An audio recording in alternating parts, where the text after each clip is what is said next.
Some crimes are so heartbreaking or shocking that they change laws, change society, or even earn the label crime of the century. But the stories that made headlines in decades past aren't necessarily remembered today. I'm Amber Hunt, a journalist and author, and in each episode of this show, I'll examine a case that's maybe lesser known today, but was huge when it happened. This is Crimes of the Centuries.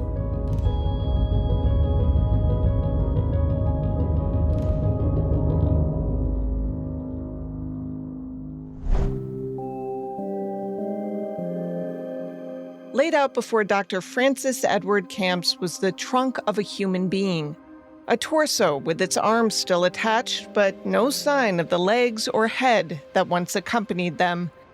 Camps was not yet the famous forensic pathologist he would become, but he was experienced enough. As one of just 3 main pathologists in and around London immediately after the Second World War, and for decades onward, he would be called in on a lot of famous cases. How was he to know that this would be his first? He was just doing his job. But he had not often seen something quite so, shall we say, disturbing. The skin of the torso before him was decidedly more shaded than fair, and in estimates that would be remarkably accurate, he said the body had likely entered the waters of the English Channel 48 hours after death and had been in those waters for between 16 and 21 days. Here's Camps detailing his examination for an early documentary called Great Crimes and Tales of the 20th Century. The head had been cut off. The arms and hands were still intact. The legs had been cut off, possibly while the man was wearing his trousers, because the top section of the trousers with the braces attached was still in position. He also had a shirt on it, a well-tailored shirt, with the name of an East End of London shirt tailors. Camps discerned that the bodily cuts had been made by a sharp instrument by someone who had no real knowledge of anatomy. He would also note that the torso belonged to, quote, a well-developed, somewhat fat man, end quote, one who was likely 5'7" or so at full height and had likely weighed 188 or so pounds when alive. The torso itself was about 31 inches long and 17 inches wide. The chest area had 5 stab wounds. 3 had punctured the lungs, making death rapid. 1 had pierced the belly. The dead man had no defensive wounds. He had been drinking. Camps also noted that almost all of the man's bones were broken. They, in fact, appeared crushed. The post-mortem bruising he saw suggested something rather odd. The torso had been dropped from a great height into the sea. He had seen such injuries during the war, when airmen had fallen from disabled planes and unopened parachutes into that same water during the Battle of Britain. It was now 1949. The war was long over. Still, he could think of no other explanation for the evidence for the torso being so severely crushed. Camps assumed that once the torso had been dropped into the English Channel, the tides had done their work, washing it into the Thames estuary where it was found. Camps pretty quickly surmised this was likely the body of Stanley Setty, someone who fit the description of the body in front of him, a man who had been missing for a little more than 2 weeks now, and someone who was of Iraqi origin, which explained the darker skin tone. Setty had been a car dealer, something uniquely complicated in post-war days in Britain. That's because you didn't buy anything new. And the trade in used cars, while in some cases legal, was often not at all. Used dealers were all too often known to sell stolen cars that had been scrapped and repainted. That is, they were black market goods sold by black marketeers, something called spivs in the vernacular. At 46 years old, Stanley Setty was a very successful spiv. He was also very dead.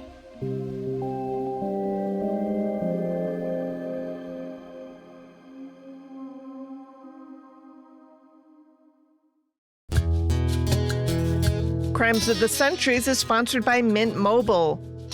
I've been looking at her cell phone bill lately, and it's just high, and I'm not entirely sure what we're getting for it. One of those things you just kind of accept and stop questioning. Which is probably why companies get away with charging so much in the first place. So what made you start digging into alternatives? Mint Mobile. Their whole thing is cutting out the extras and just offering a straightforward plan that costs a lot less. We're talking plans starting at $15 a month, which is a huge difference. And I've heard good things from people I actually know. My friend John switched and said moving his number over was way easier than he expected. That's always a concern. You assume switching is going to be a nightmare. Right, but with Mint, you can bring your own phone and number, activate with eSIM in minutes, and be up and running pretty quickly. No contracts either, which is nice. And you're still getting high-speed data and unlimited talk and text on the nation's largest 5G network. And I don't see the point in paying big wireless prices if there's a simpler option. If you like your money, Mint Mobile is for you. Shop plans at mintmobile.com/COTC. That's mintmobile.com/COTC. Upfront payment of $45 for a 3-month 5GB plan required, equivalent to $15 a month. New customer offer for first 3 months only, then full price plan options available. Taxes and fees extra. See Mint Mobile for details.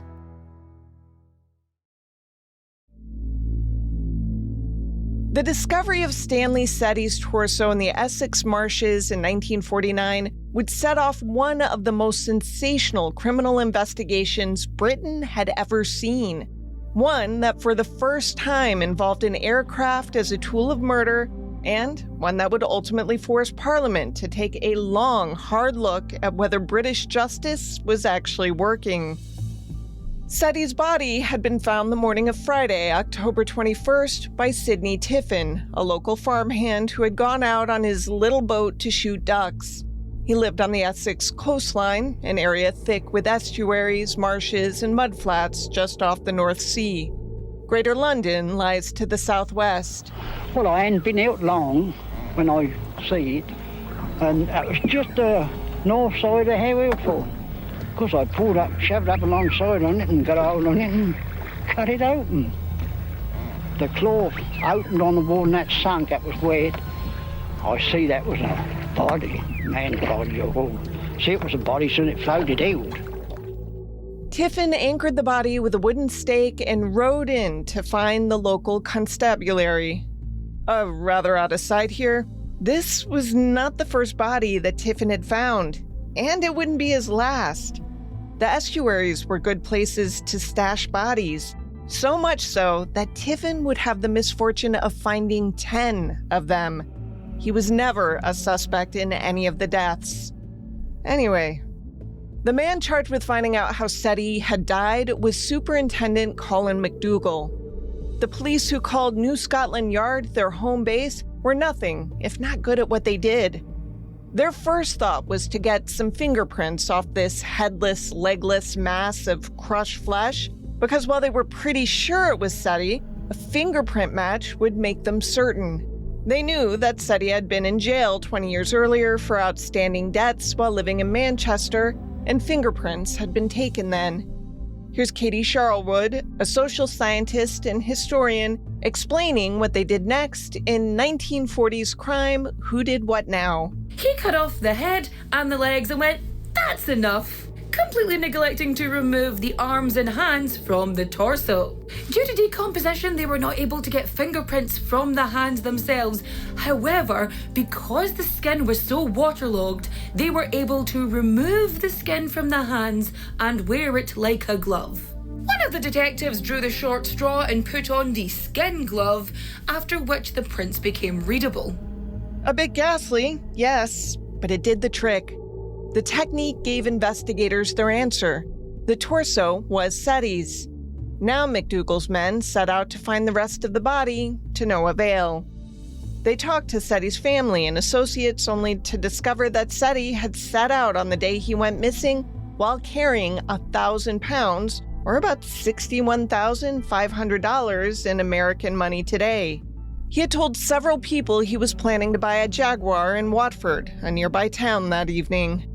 Oh, and there was something special about the 1,000 pounds he had on him. It was all in 5-pound notes, all in sequence, the numbers duly noted by his banker. I know a fiver doesn't sound like a lot, But it's 1949 and things are hard, bleak even, for the ordinary working man in Britain. Money was scarce. So much so that the police knew most folks would notice if that denomination of bill crossed their palms. So, when they alerted the press about the discovery of Setty's corpse, they asked that newspapers include the information about the 5-pound notes and the serial numbers they carried. The press complied, publishing all the details they had in newspapers that Sunday, October 23rd. All this was happening while Setty's friends were assuring police that Setty had been well-liked by the crowd he ran with and had often cashed checks for those who were bankless. He lent money to those in especially hard times, repayable to him later with a tidy interest. Following Dr. Camp's suggestion, McDougal also began to canvass local airports to see who might have rented a plane on October 5th, the day after Setty was last seen. From there, things began to unravel rather quickly. Around 3 p.m. on October 5th, a man named Donald Hume had hired a 3-seater, single-engine Auster aircraft for the day. With him, he had brought along his beloved dog Tony, who often traveled with him.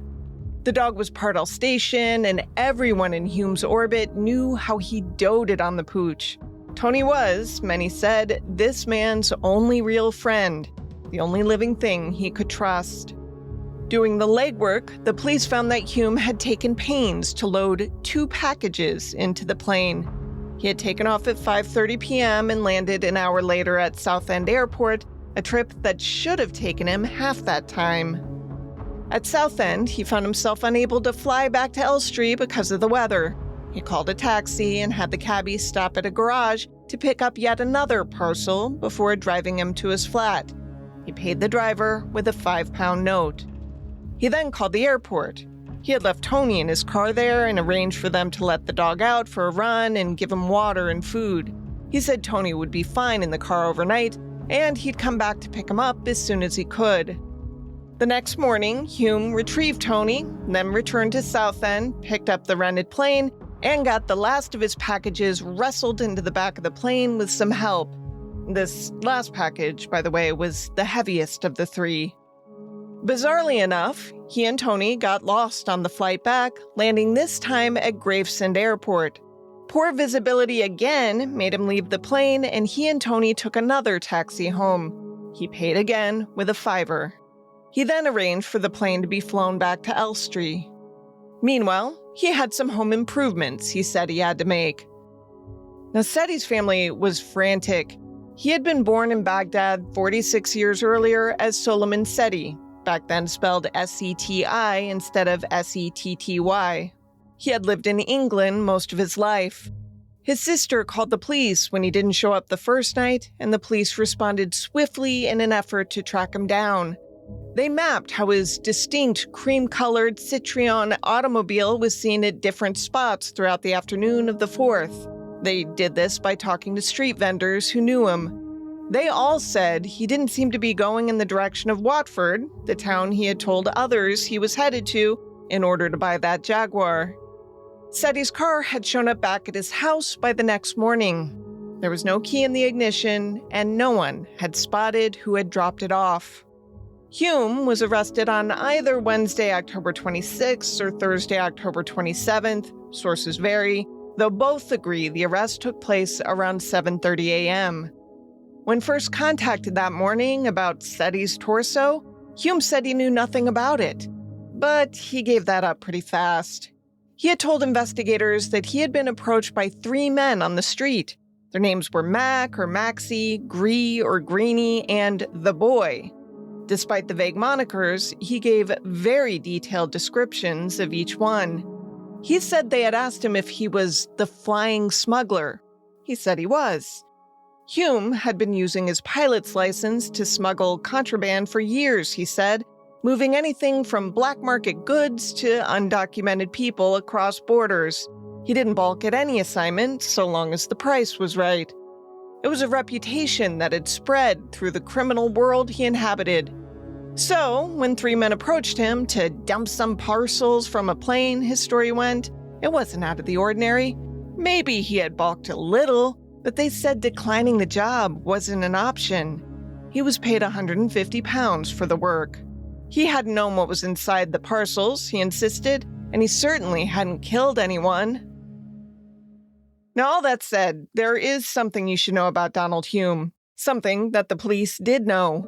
He was a chronic liar, a fabulist of the first order, a small-time crook with a big-time imagination. In the years to come, there would be a lot of psychological second-guessing about why. And to be generous, maybe he did it to survive. There's little question he had a very bad beginning. Here's Nicola Sly, criminal historian and author. Donald Hume was an illegitimate child whose mother had abandoned him to an orphanage. And the orphanage very much viewed its charges as products of sin, and it made damn sure that they knew it. The orphanage had a parrot that was trained to shout bastards at children, just to rub it in that they didn't have fathers. And they engaged in some very extreme punishment. Some of the staff would dress up as ghosts, particularly one called the Green Gypsy, to try and frighten the children into good behaviour. And any deviation from the good behaviour was punished by the children being shut into the dark cellar and left there. He was taken out of that orphanage and handed by his grandmother to someone he knew as Aunt Duty. Aunt Duty had 2 daughters and treated Donald as if he were the hired help, unworthy of love or attention. Around age 14, Hume learned that Aunt Duty was actually his biological mother, and his sense of abandonment was complete. It turned into a kind of raw and vengeful hatred of her and of convention. He joined the Communists, then Oswald Mosley's fascists, who violently demonstrated in London in 1936. Most think he was just trying to find a way to act out his anger and shame. He studied to be an electrician and was moderately successful at that. Then, in a giant turnaround of political leaning, he signed on with the Royal Air Force to train as an air crewman just before the Battle of Britain. Bad luck followed. Early in his training, Hume contracted cerebral spinal meningitis. Paul Britton, criminal forensic psychologist, thinks that explains a lot. It's a disorder that affects the brain, it affects the spine, it affects functioning, so that instead of able to carry on in quite the ordinary way, a whole raft of his life became impacted. It made him impulsive, reckless, and unfit for service. This he could not accept. So he began to create a fantastical life for himself, one in which he was a war hero, an international test pilot, a gun smuggler, someone worthy of the respect of those beneath him, someone who believed no one was his better. But did that make him a killer?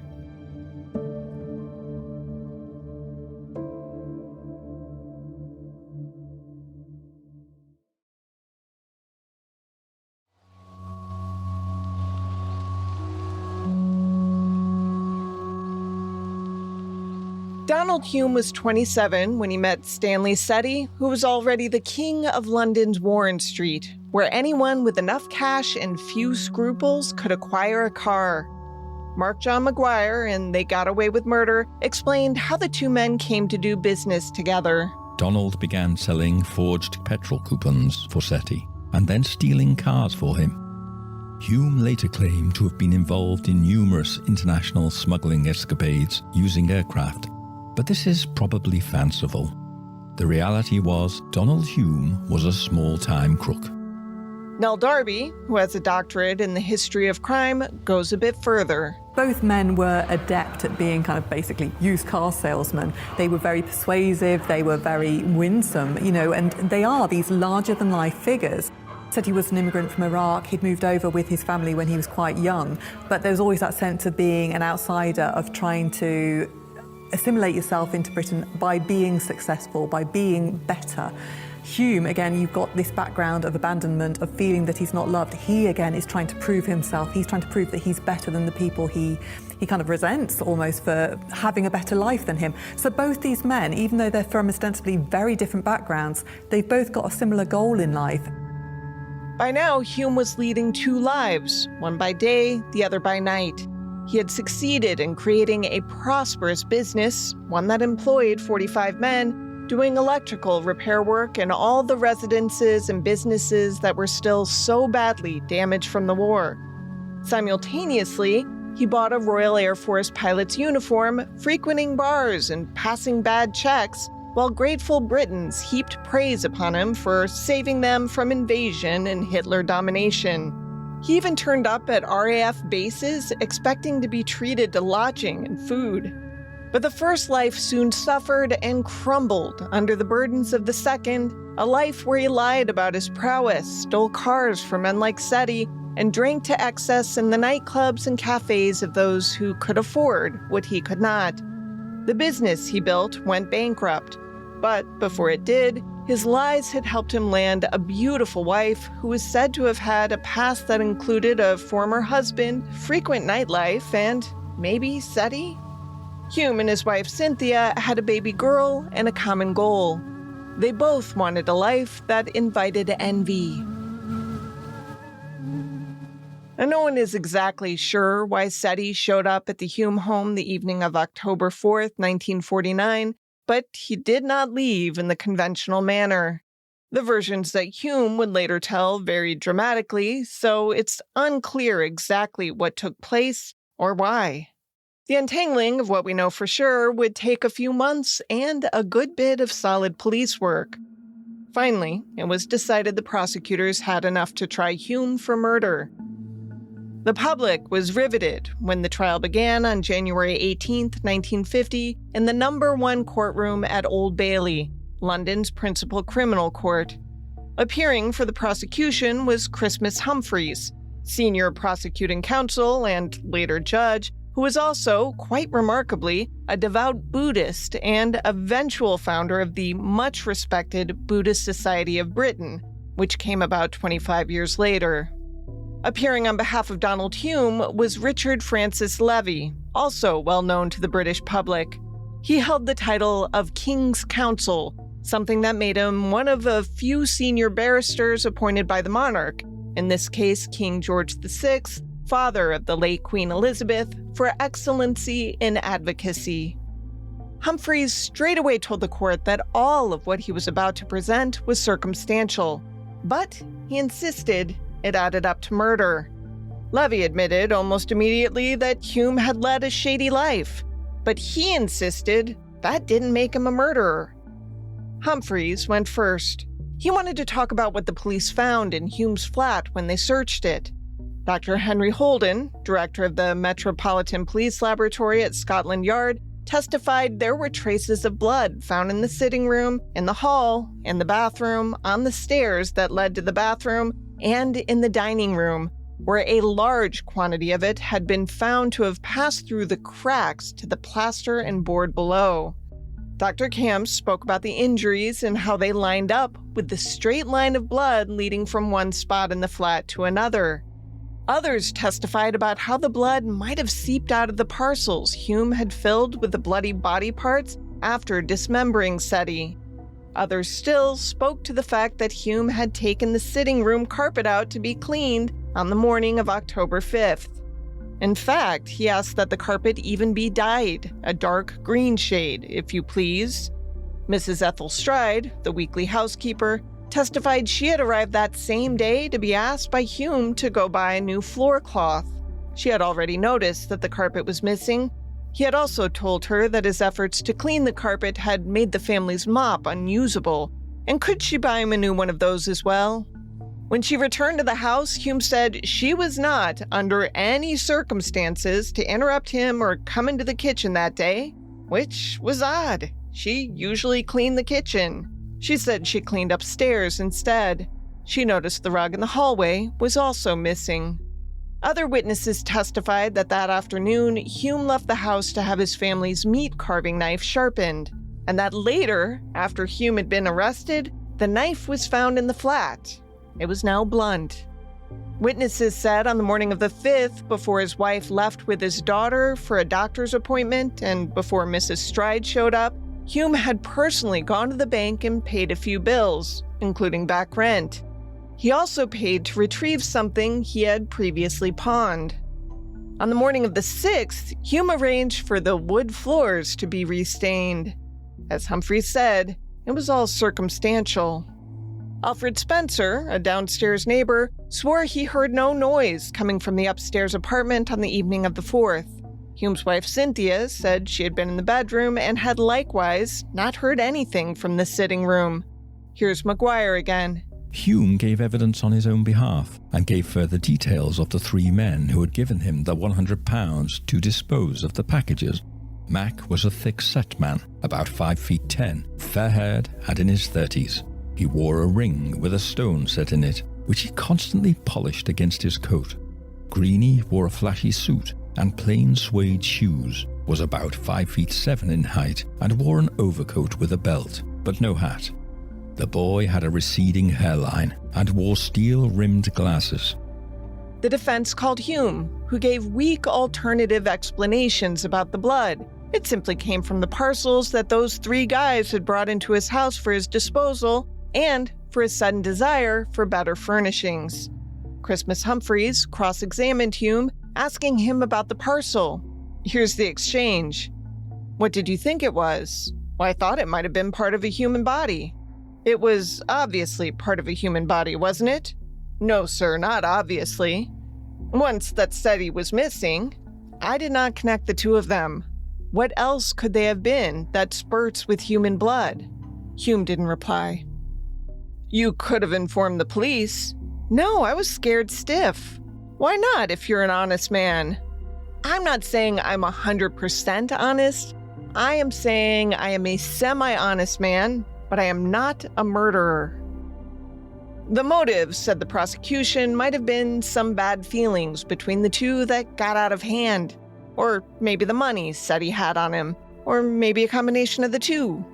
The jury was taking it all in. The prosecution seemed to have it well in hand. On the last day, though, in a surprise move, Hume's lawyer Levy brought forward a highly respected former artillery officer named Cyril John Lee, who lived near Setty's garage.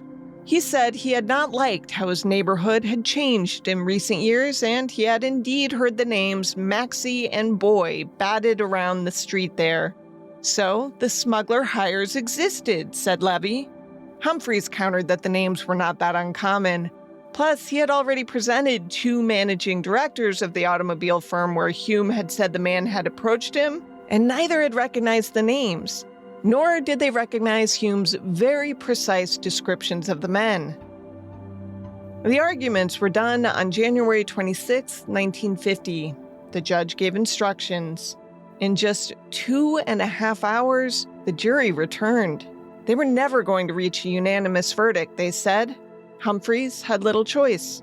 He removed the murder charge and sent the accessory after the fact charge to a new jury.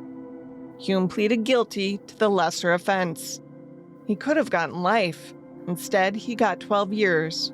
He served 8 of those, making friends in prison with atomic bomb spy Klaus Fuchs and drawing endless pictures of his dog Tony, and was released on February 1st, 1958. And that's when things got really interesting.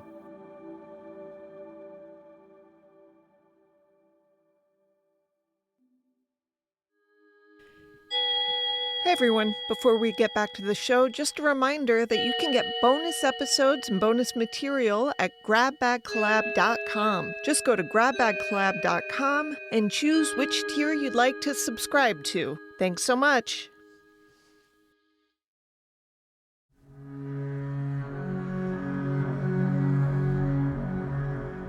According to newspaper reports, Scotland Yard had gone back and done its due diligence to find out who, if not Hume, had killed Setty, but they hadn't turned up any other viable suspect.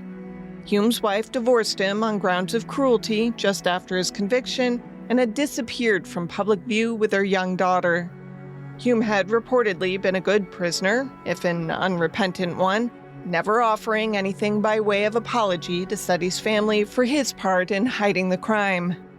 The day of his release, a story ran in the Evening Chronicle headlined, "Dartmoor Man Rushed to Hiding on Threats of Vengeance." It said Hume was smuggled out of prison a few hours before his expected release time. The reason? He swore he would reveal the full story of the Setty murder once freed, and he'd been fielding death threats from the underworld because of it. He was deposited at a secret London address.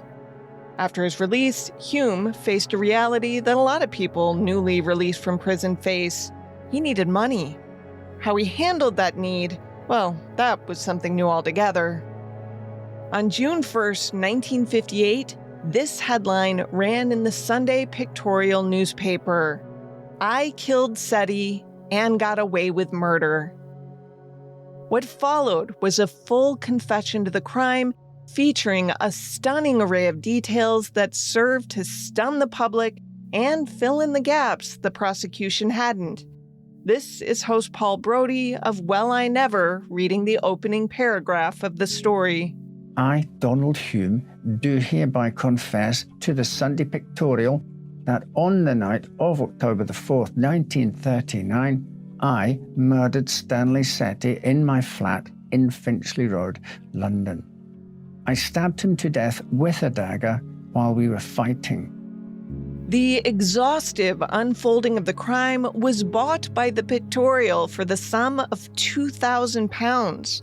That's about £60,600 in today's money, or more than $80,000. Robert Powell, narrator of the Great Crimes documentary, explains what the story ultimately made clear. This revealed that the police had been right in every detail, and that Hume had based his description of the three men entirely on the detectives questioning him. Hume had been released with full remission in February 1958 and had toured Fleet Street until he found a taker for his story. Having made sure that his acquittal of murder would still stand, Hume collaborated fully. It stood because Great Britain, like the United States, Japan, and various African and European Union countries, have double jeopardy laws. These are laws which prevent courts from retrying an individual for the same offense based on the same circumstances after acquittal of those charges. The 22,000-word newspaper story, which ran in 5 installments and riveted the country, included a rather factual retelling of his less-than-perfect childhood, alongside a few less-than-truthful tales of his adult escapades. It recounted how he met Setty and what the motive had been. It was something that had happened a few weeks before the murder, back in August. This is from his tell-all account in the paper. Quote, "I quite liked Setty until that afternoon, but he kicked Tony, who had climbed into a car and scratched the paint. Tony yelped with pain. It was the worst thing Setty could have possibly done. For Tony meant more to me than did my wife or even our baby daughter. Nobody could do that to my pet dog and expect to get away with it. I kept my ears open and heard a few things about Setty. I heard stories that Stan had taken my wife out drinking a couple of times in the afternoon and was fast getting the needle with Setty." End quote. Hume explained that Setty had let himself into the Hume home that evening. His wife was upstairs and he was out. When Hume got home, he said he could feel the tension mount as he entered the flat. He saw Setty sitting on the couch, drinking whiskey. Hume told him to get out. Setty laughed at him. The men had argued, and Hume rushed to where he kept war souvenirs and picked up a German SS dagger, aiming to scare him. But Setty moved to punch Hume, and the men fell. They continued to grapple until Hume shoved the knife into Setty's chest. Already dying, Setty continued to rage, trying, Hume said, to break Hume's neck. But the knife found Setty again and again, until Setty was no longer breathing. Really, it was inevitable once Setty had kicked poor Tony, Hume wrote. Hume found the money and Setty's car keys in the dead man's pockets. Most of the money, all but 90 pounds of it, was unusable because it had either been drenched in blood or sliced by his knife. Hume hated to do it, but he burned the damaged cash. He hid the body in the coal cupboard in the kitchen. Then he drove the Citroën back to Setty's house. He wore gloves so as not to leave fingerprints. and he spent a long night figuring out how to dispose of this very public man. The next day, he bought a hacksaw. When his wife and baby were out, and after Mrs. Stride was given instructions not to disturb him, he dismembered Setty's body and repackaged the parts, putting the head in a cardboard box and using his rugs to bundle up the legs and torso with a hacksaw and knife. He said he had no hint of squeamishness about any of it. He said he had taken the plane, and despite all his setbacks, he never was an accomplished pilot and was only approved to fly in the daytime, he said he dumped each of the packages in the English Channel. He noticed the parcel, which held the torso, burst open upon contact with the water. Still, he thought he had committed the perfect crime. Enter coastal tide and onshore winds. Enter Sidney Tiffin. You know the rest. According to Paul Winterton, writing about the crime in Great Cases of Scotland Yard, the newspaper story, while a smashing journalistic coup given the readership spike for the pictorial, was heartily criticized and debated about by the more staid British press. It was called sensation-mongering and a blow against the public's belief in the jury system. But it wasn't all bad. Quote, though open to question in some of its detail, the Hume confession went far toward clearing up a baffling mystery. It also shed much interesting light on Hume himself. Because of the very features most deplored by the critics, the boasting, the gloating, the self-exculpation, the lack of contrition, it was fascinating source material for the psychologist and criminologist. End quote. Scotland Yard privately felt vindicated. So too the prosecution, which had gotten it right. After all, they hadn't failed. It was the jury that had let Hume slip through the system. Later, it would be reported that Hume had struggled with the negotiations for the book and struggled with his decision to confess. Journalist Victor Sims of the Pictorial later said he wanted to check the facts of the case to keep Hume honest, but since so much of the story was known only to Hume, the paper decided to take a lot of it at his word. Personally, Sims found Hume unpredictable, unstable even. He told John Williams, author of Hume, Portrait of a Double Murderer, that, quote, one moment he was a gay, cheerful, even likable fellow, chatting optimistically about the new life that lay ahead for him in Canada or Australia. But the next, he would be a snarling, growling lone wolf with a grudge against society, like an animal that has escaped his cage. End quote. Another crime journalist, Norman Ray of the News of the World, told how he met Hume one night and the man, quote, seemed to take delight in describing how he killed Setty, cut up the body, and disposed of the remains. End quote. Hume then shocked Ray by adding, it was sheer bad luck, old man, that they ever were found. If anyone had been watching him during the months after he was released from prison, they would have seen Donald Hume tidying up his life in order to start anew. He had applied for, and was granted, a name change. He would now be known as Donald Brown, an innocuous surname if there ever was one. He got a passport in that name.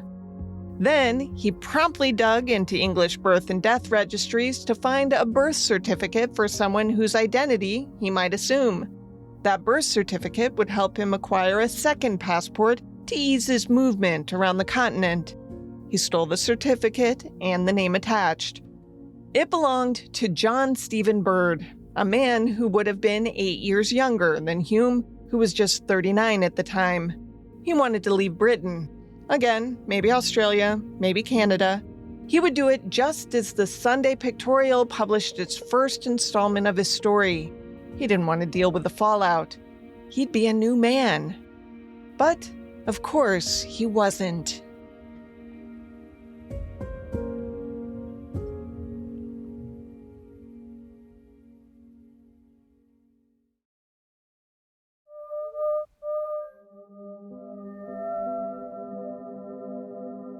Donald Hume, or make that Johnny Bird, landed in Zurich in the summer of 1958.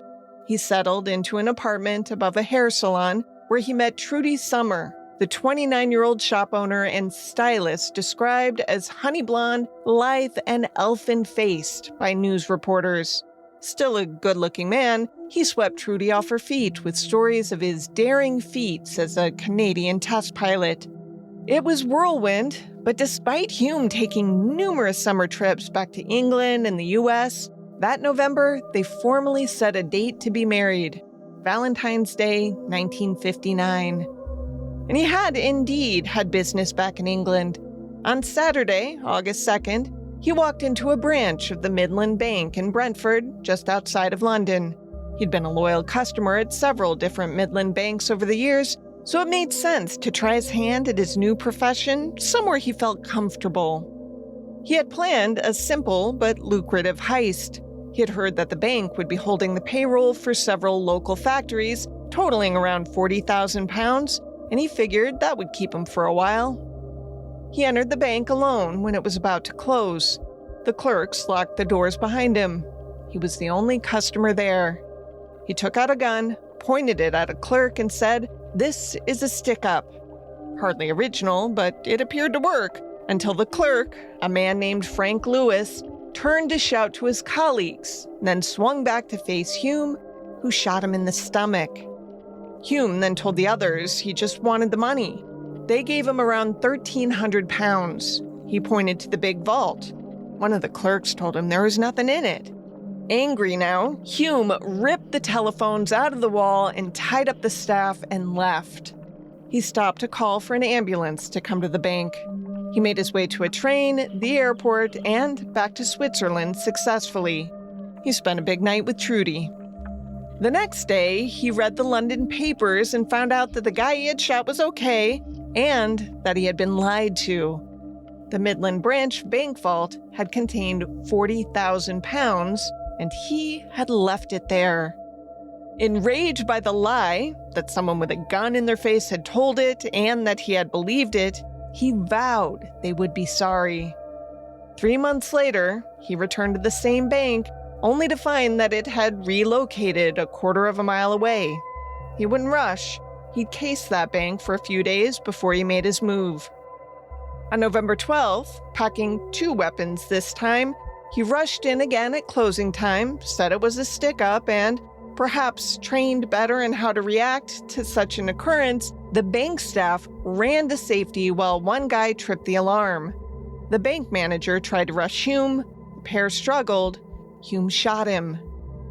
In the chaos, Hume grabbed what he could and fled.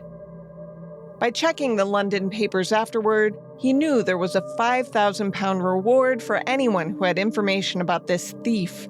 He also found out that the guy he had shot was, like his previous victim, doing fine physically. He laid low.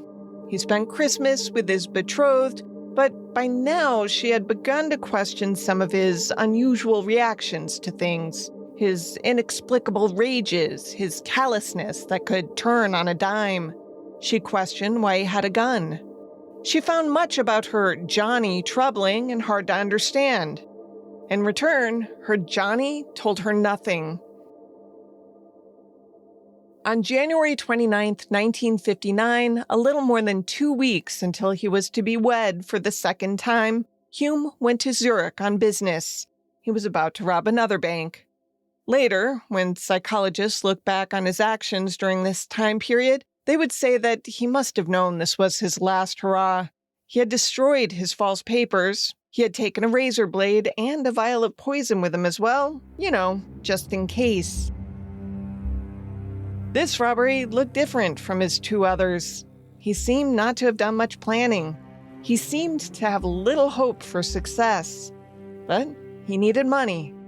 So around 11:30 on the morning of January 30th, 1959, he entered a bank in Zurich. It was located on a busy street. He put his overcoat on the counter. His gun was hidden under the coat. For some unknown reason, he shot the clerk almost immediately and then fought with another, hitting him in the head with the butt of his gun. He then shoved less than 20 pounds in francs into his pocket and ran out the door. A young apprentice banker gave chase. He caught him. Hume pointed the gun at him. The kid let go, and Hume took off running again. The bank manager was close behind. As Hume rounded a corner, the manager yelled to a taxi driver parked ahead to stop that thief. The cabbie, Arthur Mogg, made some kind of effort to either run or stop him, and Hume shot him. Still running, Hume then encountered Gustav Onsman, a baker, who also tried to stop him. This time, Hume was out of bullets. He was done. The gathering crowd beat him with umbrellas. They had good cause. Mogg lay dead in the street. Now, Hume was Hume to the end. He lied, saying he was Polish and named John Stanislaw. The ruse didn't last long. He soon gave up his real name, and other authorities in other countries were contacted, and it was all over. Trudy only found out what happened to her fiancé when she read about it in the newspaper. She later discovered he had had 10 aliases. 9 of them had passports. She had never known his real name. Now, if you thought the first trial was a circus, buckle up. At Winterthur, under cross-examination by the 3-judge court, Hume was asked about his marriage to Cynthia and their child. He confirmed the marriage, confirmed the child, but threw a curveball. He told the court that Stanley Setty was the child's father, the same Stanley Setty whose body he had dumped in pieces over the Essex marshes a decade earlier. The court had asked him if bad treatment as a child had given him a hatred of humanity. Hume's answer, quote, "It may have done. I said that treatment by my stepmother, or so-called mother, had a greater influence on anything I have done in life," end quote. So to recap, alleged murderer of his child's father, possible sociopath by his own admission, holder of 9 passports. Oh, and he also threatened to fight the court interpreter. And the Swiss judges had their hands full. Hume pleaded guilty, was convicted, and was sentenced to hard labor for life. It did not go well. Many who dealt with him then, both inmates and corrections workers, believed he had lost his mind. In April 1976, Swiss officials decided he was insane and successfully deported him back to England. Once there, he was sent immediately to Broadmoor, a hospital for the criminally insane. He lived there for a little more than a decade when he was transferred to St. Bernard's Hospital, which deemed him sane in 1989. He was released and lived in a small London flat as Donald Brown. The housing was publicly provided. One Thursday morning in early July 1998, a body was found on the lawn behind the Cooper Beaches Hotel in Basingstoke, a small town outside of London where Jane Austen once lived. At first, no one knew who he was. It would take 2 weeks before dental records gave him up. Police said Donald Hume died of natural causes at age 78. Only one person was reported to have attended his July 30th funeral, a childhood schoolmate named Eric Atkin. He said, quote, "I thought I'd come because I thought nobody else would. What he did was a real shock to us, but I feel like there should be forgiveness at the end of it," end quote. There is no explanation for why he was in Basingstoke, except that he had attended grammar school there as a haunted and abandoned little boy. Years before his Swiss trial, Trudy Summer had agreed to speak about Hume. In one of those interviews, she told about coming upon him once when he was crying. She asked him why. She said he told her, quote, "I'm so happy I've met you and that you love me. I've been alone in the world and been afraid of women, of falling in love. The only one I ever loved was a dog," end quote. Tony had, of course, been long dead by then, having died when Hume was serving time for being an accomplice in Stanley Setty's murder. It was likely Tony had seen everything Hume had done during that hectic 3 days of covering up the crime. It was a shame he couldn't talk. The Hume case was among the early high-profile examples that forced a reckoning with the limits of Britain's double jeopardy rule. One that, along with several cases that followed, helped build the case for reform. That eventually culminated in the UK's Criminal Justice Act of 2003, which closed a loophole that men like Hume had exploited for centuries. the guarantee that an acquittal was final no matter what you admitted afterward, which is, I'll spell out, how it still is in the United States. Under the UK's new law, defendants acquitted of serious crimes, the kind that carry a life sentence, can be retried if new and compelling evidence emerges that wasn't available at the first trial. Parliament's reasoning was straightforward. The public has a right to see people who commit serious crimes actually convicted of them. Plus, I don't think they loved it when a criminal rubbed their failing in their faces. With the new law, you could no longer beat a murder charge, sell your confession to a tabloid, and be set free to live off the spoils.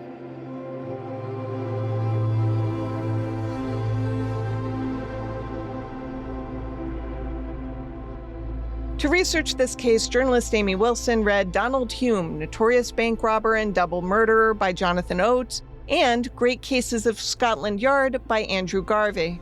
She took in the few documentaries that focused on Hume, though some deal almost exclusively with the gruesome death of Setty, the one that took on Crimes of the Century's proportions. Crimes of the Centuries is available early and ad-free through Grab Bag Collab. Head to www.grabbagcollab.com for exclusive content related to this show and access to other series on our profit-sharing network. Unless noted in the citations, this case was researched and written by me, Amber Hunt, and produced by Henry Lavoie. Original music is by Bruce Hunt, Andrew Higley, and sometimes my child, Hunt Van Benscoten. Other music comes from Epidemic Sound. If you like the show, please help us out by rating and reviewing on Apple Podcasts. Also tell your friends. For more information or to recommend a case, go to centuriespod.com. On Instagram, we're @centuriespod, and you can find us on the Crimes of the Centuries Facebook page.